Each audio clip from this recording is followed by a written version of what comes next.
चामर चरम बसन बहु भांति रोम पाठ पट अगणित जाति मणिगण मंगल वस्तु अनेका जो जग जोगु भूप अभिषेका।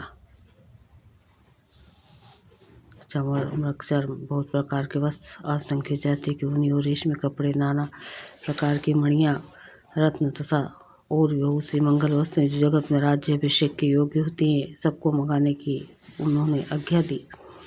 वेद विदित कही सकल विधाना, कहीं रच हो पूर्व विदित विताना, सफल रासाल पुग फल फिकेरा, रूप हो विथिन्न पुर चाहूँ फेरा। मुनि ने वेदों से कहा हुआ सब विधान बताकर कहा, नगर में बहुत से मंडप चंदोए सजाओ, फलों समेत आम सुपारी और केले के वृक्ष नगर की गलियों में चारों ओर रोप दो। रच हूँ मंजू मनी चौके चारू, कहो बनावन बेगी बाजारू, पूज हूँ गणपति गुरु कुल देवा, सब विधि कहरु हूँ भूमि सुर सेवा। सुंदर मणियों के मनोहर चौक पुराओ और बाजार को तुरंत सजाने के लिए कह दो। श्री गणेश जी गुरु और कुल देवता की पूजा करो और भूदेव ब्राह्मण की सब प्रकार से सेवा करो। दोहा। ध्वज पातक तोरण कलश सजाहु, सुरग रथनाग सिर धरी, मुनि बर बचन सबो निज निज काज ही लाग। ध्वजा पताका तोरण कलश घोड़े रथ और हाथी सबको सजाओ। मुनि श्रेष्ठ वशिष्ठ जी के वचनों को सिरोधार्य करके सब लोग अपने अपने काम में लग गए। जो मुनिस जेहि आयु सुदिना, सो तेहि काजु प्रथम जनु किन्ना, विप्र साधु सुर पूजत राजा, करत राम हित मंगल काजा। मुनीश्वर ने जिस काम के लिए आज्ञा दिए उसने वो काम इतनी शीघ्रता से कर डाला कि मानो पहले से ही कर रखा था। राजा ब्राह्मण साधु और देवताओं को पूज रहे हैं और श्री रामचंद्र जी के लिए सब मंगल कार्य कर रहे हैं। सुनत राम अभिषेक सुहावा, बाज गहा गह अवध बधावा, राम सिय तन सगुन सनाए, फर कही मंगल अंग सुहाए। श्री रामचंद्र जी के राज्य अभिषेक की सुहानी खबर सुनते ही अवध भर में बड़ी धूम से बधाई बजने लगे। श्री रामचंद्र जी और सीता जी के शरीर में भी शुभ शकुन सूचित हुए, उनके सुंदर मंगल अंग फड़कने लगे। पुलकी सब प्रेम परस्पर कही, भरतागमनो सूचक आही, भय बहुत दिन अति अवसेरी, सगुन प्रति भेंट प्रे की। पुलकित होकर वे दोनों प्रेम सहित एक दूसरे से कहते हैं कि ये सब शगुन भरत के आने की सूचना देने वाले उनको मामा के घर गए हैं। बहुत दिन हो गए, बहुत ही अवसर आ रही है, बार बार उनसे मिलने की मन में आती है। शगुनों के प्रिय भरत के मिलने का विश्वास होता है। भरत शरीर से प्रिय को जग माही, यह ही सगुन फलो दूसर नाही, राम ही बंधु सोच दिन राति, अंड नहीं कमट रथे जय भांति। और भरत के समान जगत में हर्ष कौन प्यारा है, शकुन का बस यही फल है, दूसरा नहीं। श्री रामचंद्र जी को अपने भाई भरत का दिन रात ऐसा सोच रहता है जैसे कछुए का हृदय अंडों में हो रहता है। दोहा। यही अवसर मंगलो परम मुनि रह, सेव रानिवास सोबत लखी, विधु बढ़त जनो बरिधि बीची बिलासु। इसी समय यह परम मंगल समाचार सुनकर सारा रानिवास हर्षित हो उठा, जैसे चंद्रमा को बढ़ते देखकर समुद्र में लहरों का विलास आनंद सुशोभित होता है। प्रथम जाई जिन्न वचन सुनाई, भूषण बसन भूरी तिन्न पाई, प्रेम पुल की तन मन अनुरागी, मंगल कलश सजय सब लागी। सबसे पहले राजनिवास में जाकर जिन्होंने ये वचन समाचार सुनाया, उन्होंने बहुत से आभूषण और वस्त्र पाए। रानियों का शरीर प्रेम से पुलकित हो उठा और मन प्रेम में मगन हो गया। वे सब मंगल कलश सजाने लगी। चौके चारू सुमित्रापुरी, मणिमय भेद भांति अति रूरी, आनंद मगन राम महतारी, दीन दान बहु प्रिय विप्र हकारी। सुमित्रा जी ने मणि और रत्नों के बहुत प्रकार के अत्यंत सुंदर मनोहर चौक पूरे आनंद में मगन हुई। श्री रामचंद्र जी की माता कौशल्या जी ने ब्राह्मणों को बुलाकर बहुत दान दिए। पूजी ग्राम देवी सुरनागा, कहे वो बहुरे देन भले भागा, जही विधि हुई राम कल्याणो, देहु दया करी सो वरदानो। उन्होंने ग्रामवासियों देवताओं नागों की पूजा की और फिर बड़ी भेंट देने को कहा, अर्थात कार्य सिद्ध होने पर फिर पूजा करने की मनौती मानी और प्रार्थना की कि जिस प्रकार से श्री रामचंद्र जी कल्याण हो दया करके वही वरदान दीजिए। गाँव मंगल कोकिला बयानी, विधु बंदनी, मृग साव कना को नयानी। कोयल की सी मीठी वाणी वाली, चंद्रमा के समान मुख वाली और हिरण के बच्चे के सी नेत्रों वाली स्त्रियां मंगल गान करने लगी। दो राम राज अभिषेकु सुनि ही हर्षे नर नारी लगे, सो मंगल सजन सब विधि अनुकूल विचारी। श्री रामचंद्र जी का राज्याभिषेक सुनकर सभी स्त्री पुरुष हृदय में हर्षित हो उठे और विधाता को अपने अनुकूल समझकर सब सुंदर मंगल साज सजाने लगे। तब नरनाऊ वशिष्ठ बोलाए, राम धाम सिख देन पठाए, गुरु अनुआगमनु सुनत रघुनाथा, द्वार आई पद नायु माता। तब राजा ने वशिष्ठ जी को बुलाया, शिक्षा समयोचित उपदेश देने के लिए श्री रामचंद्र जी के महल में भेजा। गुरु का आगमन सुनते ही श्री रघुनाथ जी दरवाजे पर आकर उनके चरणों में मस्तक नवाया।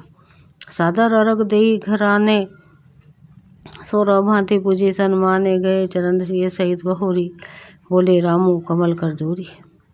आदरपूर्वक अर्घ देकर उन्हें घर में लाए और षोडशोपचार से पूजा करके उनका सम्मान किया। फिर सीता जी सहित उनके चरण स्पर्श किए और कमल के समान दोनों हाथों को जोड़कर श्री राम जी बोले, सेवक सदन स्वामी आगमनु मंगल मूला मंगल धामनु, दत्तपि उचित जनु बोली सप्रीति, पठैया काज नाथ असिनीति।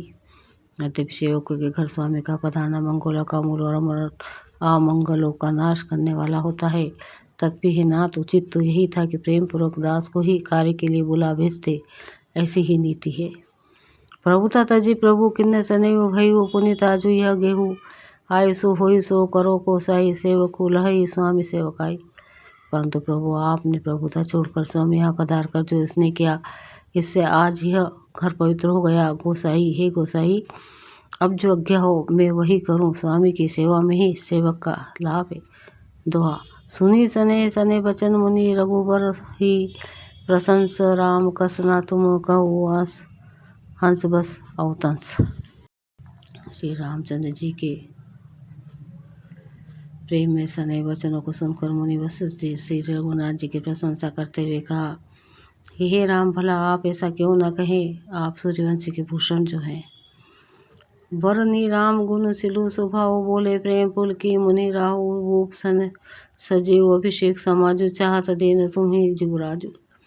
श्री रामचंद्र जी के गुणशील और स्वभाव का बखान कर मुनि राज प्रेम से पुलकित होकर बोले, हे श्री रामचंद्र जी, राजा दशरथ जी ने राज्याभिषेक की तैयारी की, वे आपको युवराज पद देना चाहते हैं। राम करूँ सब संजम आजू, जो विधि कुशल निभाए काजू, गुरु सिख देई राय पही गायु, राम हृदय अस विस्मयो भयो। इसलिए राम जी आज आप उपवास हवन आदि विधिपूर्वक सब संयम कीजिए, जिससे विधाता कुशल पूर्वक इस काम को निभा दे, सफल कर दे। गुरु जी शिक्षा देकर राजा दशरथ जी के पास चले गए। श्री रामचंद्र जी के हृदय में यह सुनकर इस बात का खेद हुआ कि जन्मे एक संग सब भाई, भोजन शयन के लिए लरिकाए, करण वेद उपवित बिहाहा, संग संग सब भय उछा। हम सब भाई एक के साथ जन्मे, खाना सोना लड़कपन के खेल कूद, कनक छेदन यज्ञ पवित्र विवाह आदि उत्सव सब साथ साथ ही हुआ है। विमल वंश यहु अनुचित एको, बंधु विहाई बड़े ही अभिषेकु, प्रेम प्रभु सप्रेम पछिताने सुहाई, हरो भगत मन के कुटिलाई। पर इस निर्मल वंश में यही एक अनुचित बात हो रही है कि सब भाइयों को छोड़कर अभिषेक बड़े का ही मेरा ही होता है। तुलसीदास जी कहते हैं कि प्रभु श्री रामचंद्र जी का सुंदर प्रेम पूर्ण प्रस्ताव भक्तों के मन की कुटिलता को हरण करे। दुआ तेहि अवसर आए, लखन मगन प्रेम आनंद, सन्माने प्रिय वचन कही, रघुकुल केरव चंद। सब प्रेम और आनंद भरे मगन लक्ष्मण जी आए, रघुकुल रूपी कुमुद के खिलने वाले चंद्रमा श्री रामचंद्र जी के प्रिय वचन कहकर उनका सम्मान किया। बाजे बाजने विविध विधाना, पूर्व प्रमुद नहीं जाई बखाना, भरत आगमनु सकल मनवाही, आओ हो बेगी नयन फलो पाओ ही। बहुत प्रकार के बाजे बज रहे हैं, नगर के अतिशय आनंद का वर्णन नहीं हो सकता। सब लोग भरत जी का आगमन मना रहे हैं और कह रहे हैं कि वे भी शीघ्र आवे, राज्याभिषेक का उत्सव देखकर नेत्रों का फल प्राप्त करें। हाट बाट घर गली अथाई कही, परस्पर लोग लोगाई, काली लगन भली केत की बारा, पूजी विधि अभिलाषो हमारा। बाजार रास्ते घर गली और चबूतरों पर जहाँ तहाँ पुरुष और स्त्री आपस में यही कहते हैं कि कल वो शुभ लगन मुहूर्त कितने समय हैं जब विधाता हमारी अभिलाषा पूरी करेंगे। कनक सिंहासन सिए समेता बैठे राम होई चित चेता सकल कही कब होही काली विघन माना वही देव कुचाली। जब सीता जी से श्री राम जी स्वर्ण के सिंहासन पर विराजेंगे और हमारा मन चीता होगा, मन कामना पूरी होगी। इधर तो सब कह रहे हैं कल कब होगा, उधर कुचक्री देवता विघ्न मना रहे हैं। तिन नहीं सोई नावत बधावा चोरी चंदिनी रीति ना भावा शरद बोली विनय सुर कर ही बार पर ले पर ही। देवताओं को अवध के बधावे नहीं सुहाते, जैसे चोर की चांदनी रात नहीं भाती। सरस्वती जी को बुलाकर देवता विनय कर रहे हैं कि बार बार उनके पैरों को पकड़ उन पर गिरते हैं। दोहा विपत्ति हमारी बिलो की बड़ी मातु करिया सोई आजू राम जानी बन राजू तजी होई सकल असुर काजू। वे कहते कि हे माता, हमारी बड़ी विपत्ति को देखकर आज वही कीजिए जिससे श्री राम जी राज्य त्याग कर वन को चले जाए और देवता को सब कार्य सिद्ध हो।